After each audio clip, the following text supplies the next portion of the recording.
कर्नाटक के गवर्नर थावरचंद गहलोत ने greater Bengaluru governance bill को रियासती हुकूमत को वापस भेज दिया है और वजाहत तलब की है।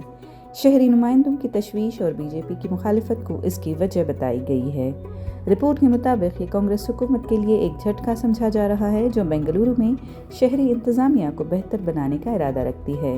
वजीर बराए कानून और पार्लिमानी उमूर HK पाटिल ने तस्दीक की है कि गवर्नर ने बिल पर वजाहत तलब की है और कहा कि हम मतलूबा वजाहत फराहम करेंगे और इसे दोबारा मंजूरी के लिए भेजेंगे।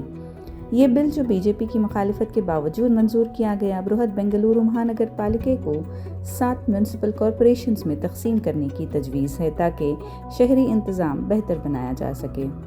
इसके अलावा बिल ग्रेटर बेंगलुरु अथॉरिटी यानी GBA के क़याम की तजवीज़ भी है। बिल के मुताबिक मेयर और डिप्टी मेयर की मुद्दत 30 माह होगी।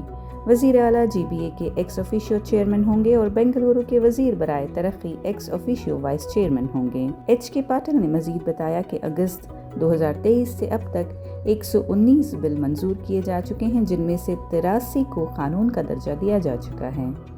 गवर्नर ने 7 बिल्स पर वजाहत तलब की है, जबकि 4 बिल अभी भी उनके पास ज़ेरे गौर हैं। इसके अलावा 5 बिल सदर जमहूरिया को मंजूरी के लिए भेजे गए हैं और मज़ीद 20 बिल अब गवर्नर को भेजे जा रहे हैं।